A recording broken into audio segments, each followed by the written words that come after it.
یہودیوں میں یہ رواج عام تھا جو ابھی تک چلا آ رہا ہے کہ میدان جنگ میں آنے سے گریز کیا کرتے تھے۔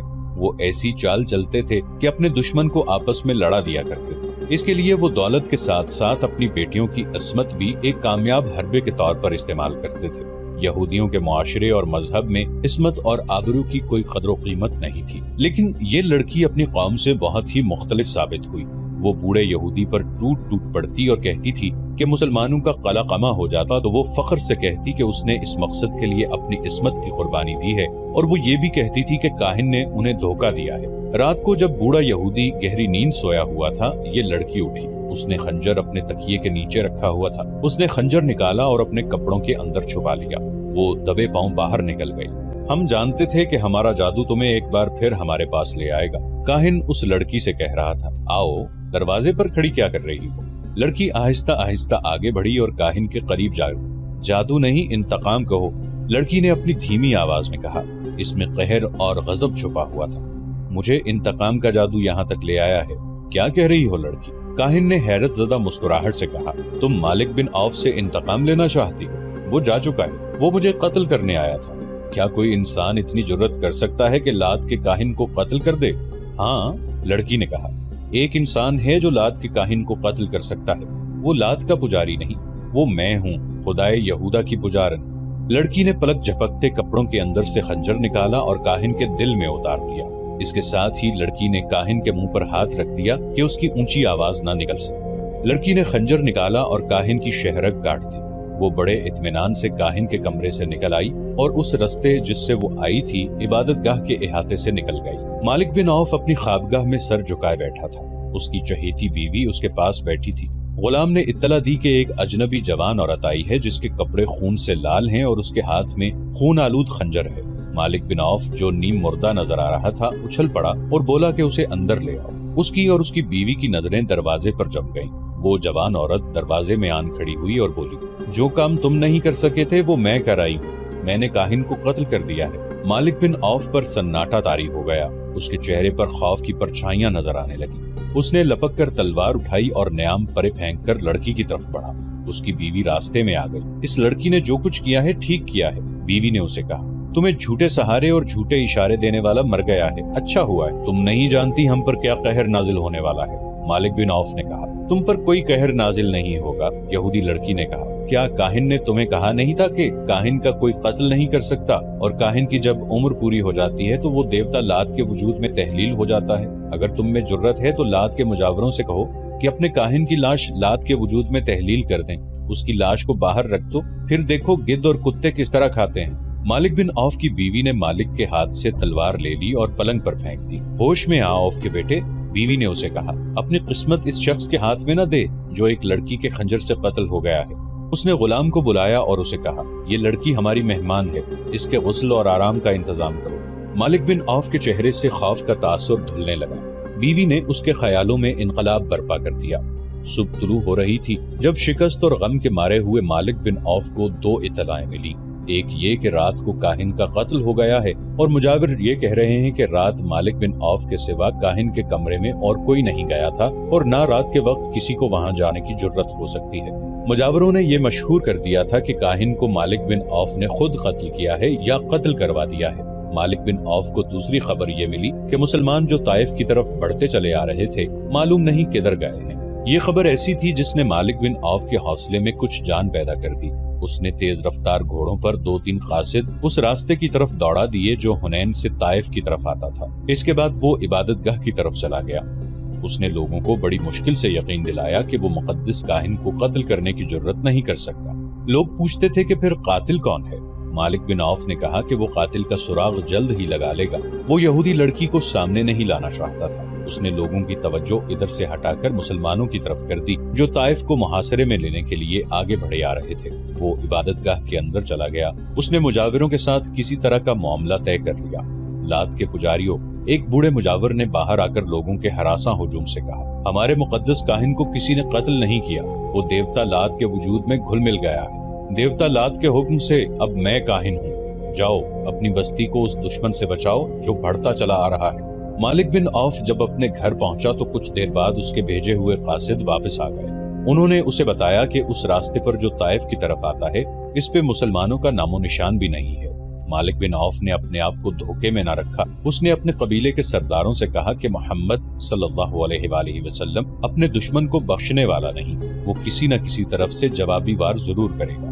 اس نے اعلان کیا کہ شہر کے دفاعی انتظامات میں کوئی کمی نہ رہنے دی جائے۔ قاصدوں نے مالک بن عوف کو بالکل صحیح اطلاع دی تھی کہ طائف کے راستے پر مسلمانوں کا نام و نشان تک نظر نہیں آتا، لیکن مسلمان سیلاب کی طرح طائف کی طرف بڑھتے چلے آ رہے تھے۔ انہوں نے رسول اکرم صلی اللہ علیہ وآلہ وسلم کے حکم سے راستہ بدل لیا تھا۔ بدلا ہوا راستہ بہت لمبا تھا، لیکن رسول کریم صلی اللہ علیہ وآلہ وسلم نے اتنا لمبا راستہ اختیار کرنے کا فیصلہ اس لیے کیا تھا کہ چھوٹا راستہ پہاڑیوں اور چٹانوں میں سے گزرتا تھا، کھڈ نالے بھی تھے۔ رسول کریم صلی اللہ علیہ وآلہ وسلم نے اپنے سالاروں سے کہا تھا کہ حنین کے پہلے تجربے کو نہ بھولو۔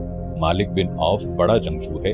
آپ صلی اللہ علیہ وآلہ وسلم نے فرمایا کہ طائف تک کا تمام علاقہ گھات کے لیے موزوں ہے۔ مالک بن عوف ایسی ہی گھات لگا سکتا ہے جیسی گھات میں اس نے خالد رضی اللہ عنہ بن ولید کو تیروں سے چھلنی کر دیا تھا۔ رسول اکرم صلی اللہ علیہ وآلہ وسلم نے جو راستہ طائف تک پہنچنے کے لیے اختیار کیا تھا وہ وادی الملیح سے گزرتا تھا اور وادی القرن میں داخل ہو جاتا تھا۔ آپ صلی اللہ علیہ وآلہ وسلم اپنے لشکر کو وادی القرن میں سے گزارنے کی بجائے طائف کے شمال مغرب میں 7 میل دور نکل گئے اور نخب اور ساویرہ کے علاقے میں داخل ہو گئے۔ یہ علاقہ نشیب و فراز کا تھا، اس میں پہاڑیاں اور چٹانیں نہ ہونے کے برابر تھیں۔ مجاہدین کا یہ لشکر 5 فروری 630 عیسوی بمطابق 15 شوال 8 ہجری کے روز طائف کے گرد و نواح میں اس سمت سے پہنچا جو طائف والوں کے وہم و گمان میں بھی نہیں تھی۔ مجاہدین اسلام کا کوچ بڑا ہی تیز تھا۔ ہراول میں بنو سلیم تھے جن کے کماندار خالد رضی اللہ عنہ بن ولید تھے۔ توقعات کے عین مطابق طائف تک دشمن کہیں بھی نظر نہ آیا۔ اس کی وجہ یہ تھی، جیسا کہ مورخین نے لکھا ہے، کہ مالک بن عوف اب کھلے میدان میں لڑنے کا خطرہ مول نہیں لے سکتا تھا۔ حنین کے معرکے میں زیادہ تر نقصان بنو حوازن کا ہوا تھا۔ قبیلہ ثقیف لڑا تھا، لیکن جو ٹکر بنو حوازن نے لی تھی وہ بنو ثقیف کو لینے کا موقع نہیں ملا تھا۔ پھر بھی ثقیف پسپا ہو آئے تھے۔ رسول کریم صلی اللہ علیہ وآلہ وسلم اس خطرے سے بے خبر نہیں تھے کہ اہل ثقیف تازہ دم ہیں اور وہ اپنے شہر کے دفاع میں لمبے عرصے تک لڑیں گے۔ معلوم نہیں یہ کس کی غلطی تھی کہ مسلمان شہر کی دیوار کے خطرناک حد تک قریب ہو گئے۔ وہاں وہ پڑاؤ کرنا چاہتے تھے۔ اچانک اہل ثقیف دیواروں پر نمودار ہوئے اور انہوں نے مسلمانوں پر تیروں کا می برسا دیا۔ بہت سے مسلمان زخمی اور بہت سے شہید ہو گئے۔ مسلمان پیچھے ہٹائے۔ رسول کریم صلی اللہ علیہ وآلہ وسلم نے حضرت ابوبکر صدیق رضی اللہ عنہ کو محاصرے کا کمانڈر مقرر کیا۔ حضرت ابوبکر صدیق رضی اللہ عنہ نے بڑی تیزی سے شہر کا محاصرہ مکمل کر لیا۔ انہوں نے ان راستوں پر زیادہ نفری کے دستے رکھے جن راستوں سے دشمن کا فرار ممکن تھا۔ شہر کا دفاع بڑا مضبوط تھا۔ قبیلہ ثقیف پوری طرح تیار تھا۔ مسلمان تیر اندازی کے سوا اور کوئی کارروائی نہیں کر سکتے تھے۔ مجاہدین نے یہاں تک بے خوفی کے مظاہرے کیے کہ شہر کی دیوار کے قریب جا کر اہل ثقیف کے ان تیر اندازوں پر تیر پھینکے جو دیواروں پر تھے۔ چونکہ وہ دیواروں پر تھے اور انہیں اوٹ بھی میسر تھی، اس لیے ان کے تیر مسلمانوں کا زیادہ نقصان کرتے تھے۔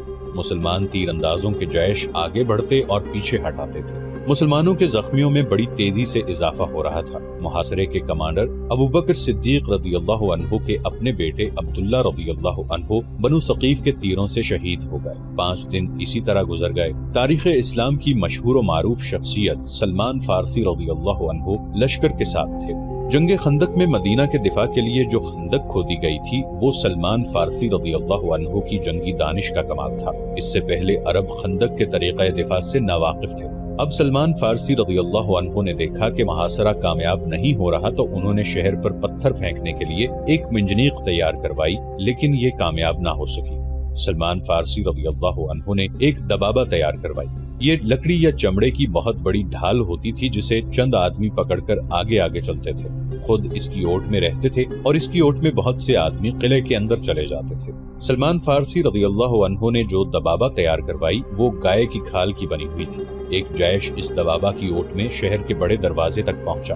اوپر سے آنے والے تیروں کی تمام بچھاڑیں دبابہ میں لگتی رہیں، لیکن دبابہ جب اپنی اوٹ میں جیش کو لے کر دروازے کے قریب پہنچی تو دشمن نے اوپر سے دہکتے ہوئے انگارے اور لوہے کے لال سرخ ٹکڑے دبابہ پر اتنے پھینکے کہ کھال کی دبابہ تیر روکنے کے قابل نہ رہی، کیونکہ یہ کئی جگہوں سے جل گئی تھی۔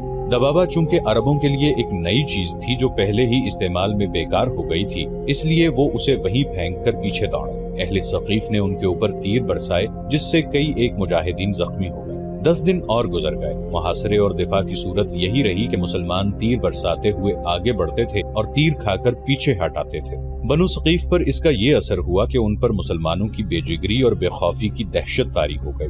یہی وجہ تھی کہ انہوں نے کسی طرف سے باہر آ کر مسلمانوں پر حملہ کرنے کی کوشش نہ کی۔ آخر ایک روز رسول اللہ صلی اللہ علیہ وآلہ وسلم نے اپنے سالاروں کو اکٹھا کیا اور بتایا کہ محاصرے کی کامیابی کی کوئی صورت نظر نہیں آئی۔ آپ صلی اللہ علیہ وآلہ وسلم نے سالاروں سے مشورہ طلب کیا کہ کیا کیا جائے۔ حضرت ابو بکر رضی اللہ عنہ اور حضرت عمر رضی اللہ عنہ نے کہا کہ محاصرہ اٹھا لیا جائے اور مکہ کو کوچ کا حکم دیا جائے۔ خود رسول کریم صلی اللہ علیہ وآلہ وسلم محاصرہ اٹھانے کے حق میں تھے، جس کی وجہ یہ تھی کہ مکہ کے انتظامات آپ صلی اللہ علیہ وآلہ وسلم کی توجہ کے محتاج تھے۔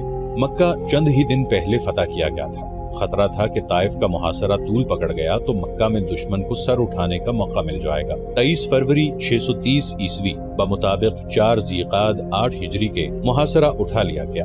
محاصرہ اٹھانے کا اثر اہل ثقیف پر کچھ اور ہونا چاہیے تھا، لیکن ان پر اس قسم کا خوف طاری ہو گیا کہ مسلمان جو اب جا رہے ہیں معلوم نہیں کہ کس وقت لوٹ آئیں اور شہر پر یلغار کر کے شہر کی اینٹ سے اینٹ بجا دیں۔ خود مالک بن عوف کی سوچ میں انقلاب آ چکا تھا۔ کاہن کی جھوٹی پیشگوئی اور معرکہ حنین میں مسلمانوں کی ضرب کاری نے اسے اپنے عقیدوں پر نظر ثانی کے لیے مجبور کر دیا تھا۔ مسلمان 26 فروری کے روز جورانہ کے مقام پر پہنچے، جہاں رسول کریم صلی اللہ علیہ وآلہ وسلم نے مال غنیمت اکٹھا کرنے کا حکم دیا تھا۔ اس مال غنیمت میں 6000 عورتیں اور بچے تھے اور ہزارہ اونٹ اور بھیڑ بکریاں بھی تھیں۔ فوجی ساز و سامان کا انبار تھا۔ رسول کریم صلی اللہ علیہ وآلہ وسلم نے دشمن کی عورتوں، بچوں اور جانوروں کو اپنے لشکر میں تقسیم کر دیا۔ مجاہدین کا لشکر جورانہ سے ابھی چلا نہ تھا کہ قبیلہ حوازن کے چند ایک سردار رسول کریم صلی اللہ علیہ وآلہ وسلم کے حضور پہنچے اور یہ اعلان کیا کہ حوازن کے تمام تر قبیلے نے اسلام قبول کر لیا ہے۔ اس کے ساتھ ہی ان سرداروں نے رسول کریم صلی اللہ علیہ وآلہ وسلم سے درخواست کی کہ ان کا مال غنیمت انہیں واپس کر دیا جائے۔ رسول کریم صلی اللہ علیہ وآلہ وسلم نے ان سے پوچھا کہ انہیں مال غنیمت میں کون سی چیز سب سے زیادہ عزیز ہے، اہل و عیال یا اموال؟ سرداروں نے کہا کہ ان کی عورتیں اور بچے انہیں واپس کر دیے جائیں اور باقی مال غنیمت مسلمان اپنے پاس رکھیں۔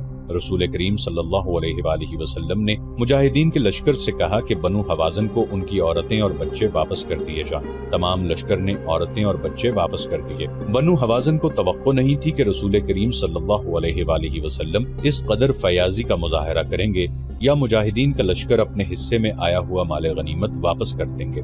مسلمانوں کی اس فیاضی کا اثر یہ ہوا کہ قبیلہ حوازن نے اسلام کو دل و جان سے قبول کر لیا۔ حوازن کے سردار اپنے اہل و عیال کو اپنے ساتھ لے کر چلے گئے۔ مسلمانوں کی فیاضی کے اثرات طائف تک پہنچ گئے۔ مسلمان ابھی جورانہ ہی میں تھے کہ ایک روز مالک بن عوف مسلمانوں کی خیمہ گاہ میں آیا اور رسول کریم صلی اللہ علیہ وآلہ وسلم کے حضور پہنچ کر اسلام قبول کر لیا۔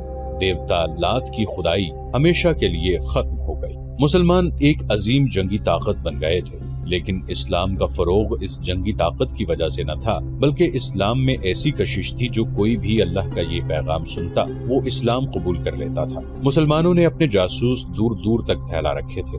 630 عیسوی میں جاسوسوں نے مدینہ آ کر رسول اکرم صلی اللہ علیہ وآلہ وسلم کو اطلاع دی کہ رومی شام میں فوج کا بہت بڑا اجتماع کر رہے ہیں، جس سے ظاہر ہوتا ہے کہ وہ مسلمانوں سے ٹکر لینا چاہ رہے ہیں۔ اس کے بعد یہ اطلاع ملی کہ رومیوں نے اپنی فوج کے کچھ دستے اردن بھیج دیے ہیں۔ اکتوبر 630 عیسوی بڑا ہی گرم مہینہ تھا۔ جھلسا دینے والی لو ہر وقت چلتی رہتی تھی اور دن کے وقت دھوپ میں ذرا سی دیر ٹھہرنا بھی محال تھا۔ اس موسم میں رسول کریم صلی اللہ علیہ وآلہ وسلم نے حکم دیا کہ بیشتر اس کے کہ رومی ہم پر یلغار کریں، ہم ان کے کوچ سے پہلے ہی ان کا راستہ روک لیں۔ رسول کریم صلی اللہ علیہ وآلہ وسلم کے اس حکم پر مدینہ کے اسلام دشمن عناصر حرکت میں آ گئے۔ ان میں وہ مسلمان بھی شامل تھے جنہوں نے اسلام تو قبول کر لیا تھا، لیکن اندر سے وہ کافر تھے۔ ان منافقین نے درپردہ ان مسلمانوں کو جو جنگ کی تیاریوں میں مصروف ہو گئے تھے ورغلانا شروع کر دیا کہ اس موسم میں انہوں نے کوچ کیا تو گرمی کی شدت اور پانی کی قلت سے وہ راستے میں ہی مر جائیں گے۔ ان مخالفانہ سرگرمیوں میں یہودی پیش تھے۔ اس کے باوجود مسلمانوں کی اکثریت نے رسول اکرم صلی اللہ علیہ وآلہ وسلم کے حکم پر لبیک کہا۔ رسول خدا صلی اللہ علیہ وآلہ وسلم نے تیاریوں میں زیادہ وقت ضائع نہ کیا۔ اکتوبر کے آخر میں جو فوج رسول خدا صلی اللہ علیہ وآلہ وسلم کی قیادت میں کوچ کے لیے تیار ہوئی، اس کی تعداد 30,000 تھی، جس میں 10,000 سوار شامل تھے۔ مجاہدین کے اس لشکر میں مدینہ کے علاوہ مکہ کے اور ان قبائل کے افراد بھی شامل تھے جنہوں نے سچے دل سے اسلام قبول کیا تھا۔ مجاہدین کا مقابلہ اس زمانے کے مشہور جنگجو بازنطینی شہنشاہ ہرقل کے ساتھ تھا۔ مجاہدین اسلام کا یہ عظیم لشکر اکتوبر 630 عیسوی کے آخری ہفتے میں رسول کریم صلی اللہ علیہ وآلہ وسلم کی قیادت میں شام کی طرف کوچ کر گیا۔ تمازت آفتاب کا یہ عالم جیسے زمین شعلے اگل رہی ہو، ریت اتنی گرم کہ گھوڑے اور اونٹوں کے پاؤں جلتے تھے۔ اس سال قحط کی کیفیت بھی پیدا ہو گئی تھی، اس لیے مجاہدین کے پاس خوراک کی کمی تھی۔ مجاہدین اس جلسہ دینے والی گرمی میں پانی نہیں پیتے تھے کہ معلوم نہیں آگے کتنی دور جا کر پانی ملے۔ تھوڑی ہی دور جا کر مجاہدین کے ہونٹ خشک ہو گئے اور ان کے حلق میں کانٹے سے چبھنے لگے، لیکن ان کی زبان پر اللہ کا نام جاری تھا اور وہ ایسے عزم سے سرشار تھے جس کا اجر خدا کے سوا اور کوئی نہیں دے سکتا تھا۔ ایک لگن تھی، ایک جذبہ تھا کہ مجاہدین زمین و آسمان کے اگلے ہوئے شعلوں کا منہ چڑھاتے چلے جا رہے تھے۔ تقریباً 14 روز بعد یہ لشکر شام کی سرحد کے ساتھ تبوک کے مقام پر پہنچ گیا۔ مورخین لکھتے ہیں کہ اچھے اور خوشگوار موسم میں مدینہ سے تبوک کا سفر 14 دنوں کا تھا، جسے اس وقت کے مسافروں کی زبان میں 14 منزل کہا جاتا تھا۔ بعض مورخین نے 14 منزل کو 14 دن کہا ہے۔ تبوک میں ایک جاسوس نے اطلاع دی کہ رومیوں کے جو دستے اردن میں آئے تھے وہ اس وقت دمشق میں ہیں۔ رسول کریم صلی اللہ علیہ وآلہ وسلم کے لشکر کو تبوک میں خیمہ زن ہونے کا حکم دیا اور تمام سالاروں کو صلاح و مشورے کے لیے طلب کیا۔ سب کو یہی توقع تھی کہ تبوک سے کوچ کا حکم ملے گا اور دمشق میں یا دمشق سے کچھ ادھر رومیوں کے ساتھ فیصلہ کن معرکہ ہوگا۔ رسول کریم صلی اللہ علیہ وآلہ وسلم نے اپنے اصولوں کے مطابق سب سے مشورے طلب کیے۔ ہر سالار نے یہ ذہن میں رکھ کے رومیوں سے جنگ ہوگی مشورے دیے، لیکن رسول کریم صلی اللہ علیہ وآلہ وسلم نے یہ کہہ کر سب کو حیرت میں ڈال دیا کہ تبوک سے آگے کوچ نہیں ہوگا۔ مورخین لکھتے ہیں کہ رسول خدا صلی اللہ علیہ وآلہ وسلم کے اس فیصلے میں کہ آگے نہیں بڑھا جائے گا بہت بڑی جنگی دانش مندی تھی۔ آپ صلی اللہ علیہ وآلہ وسلم نے مدینہ میں ہی کہہ دیا تھا کہ رومیوں کا راستہ روکا جائے گا۔ آپ صلی اللہ علیہ وآلہ وسلم مستقر سے اتنی دور اور اتنی شدید گرمی میں لڑنا نہیں چاہتے تھے۔ اس کے بجائے آپ صلی اللہ علیہ وآلہ وسلم ہرقل کو اشتعال دلا رہے تھے کہ وہ اپنے مستقر سے دور تبوک میں آ کر لڑے۔ مجاہدین لڑنے کے لیے گئے تھے، ان کے دلوں میں کوئی وہم اور کوئی خوف نہیں تھا، لیکن جنگ میں ایک خاص قسم کی عقل و دانش کی ضرورت ہوتی ہے۔ رسول کریم صلی اللہ علیہ وآلہ وسلم نے عقل و دانش کو استعمال کیا اور مدینہ کی طرف رومیوں کا راستہ روکنے کا یہ اہتمام کیا کہ اس علاقے میں جو قبائل رومیوں کے زیر اثر تھے انہیں اپنے اثر میں لانے کی مہمات تیار کی۔ ان میں 4 مقامات خصوصی اہمیت کے حامل ہیں جہاں ان مہمات کو بھیجا جانا تھا۔ ان میں ایک تو عقبہ تھا جو اس دور میں ایلا کہلاتا تھا، دوسرا مقام مقننہ، تیسرا ازرح اور چوتھا جربہ تھا۔ رسول کریم صلی اللہ علیہ وآلہ وسلم نے ان تمام قبائل کے ساتھ جنگ کی بجائے دوستی کے معاہدے کی شرائط بھیجی، جن میں ایک یہ تھی کہ ان قبائل کے جو لوگ اسلام قبول نہیں کریں گے انہیں ان کی مرضی کے خلاف جنگ میں نہیں لے جایا جائے گا۔ دوسری شرط یہ تھی کہ ان پر کوئی حملہ کرے گا تو مسلمان ان کے دفاع کو اپنی ذمہ داری سمجھیں گے، اس کے بدلے میں اسلامی حکومت ان سے جزیہ وصول کرے گی۔ سب سے پہلے ایلا کے فرما روا یوحنا نے خود آ کر رسول کریم صلی اللہ علیہ وآلہ وسلم کی دوستی کی پیشکش قبول کی اور جزیے کی باقاعدہ ادائیگی کی شرط بھی قبول کر لی۔ اس کے فوراً بعد 2 اور طاقتور قبیلوں نے بھی مسلمانوں کے ساتھ دوستی کا معاہدہ کر لیا اور جزیے کی شرط بھی مان لی۔ الجوف ایک مقام ہے جو اس دور میں دومت الجندل کہلاتا تھا۔ یہ بڑے ہی خوفناک صحرا میں واقع تھا۔ اس زمانے کی تحریروں سے پتہ چلتا ہے کہ اس مقام کے ارد گرد ایسے ریتیلے ٹیلے اور نشیب تھے کہ انہیں ناقابل تسخیر سمجھا جاتا تھا۔ دومت الجندل کا حکمران عقیدر بن مالک تھا۔ چونکہ اس کی بادشاہی انتہائی دشوار گزار علاقے میں تھی، اس لیے وہ اپنے علاقے کو ناقابل تسخیر سمجھتا تھا۔ رسول کریم صلی اللہ علیہ وآلہ وسلم نے جو وفد عقیدر بن مالک کے پاس بھیجا تھا وہ یہ جواب لے کر آیا کہ عقیدر نے نہ دوستی قبول کی ہے نہ وہ جزیہ دینے پہ آمادہ ہوا ہے، بلکہ اس نے اعلانیہ کہا ہے کہ مسلمانوں کو وہ اپنا دشمن سمجھتا ہے اور وہ اسلام کی بیخکنی میں کوئی کسر نہیں اٹھا رکھے گا۔ رسول کریم صلی اللہ علیہ وآلہ وسلم نے خالد رضی اللہ عنہ بن ولید کو بلایا اور انہیں کہا کہ وہ 400 سوار اپنے ساتھ لیں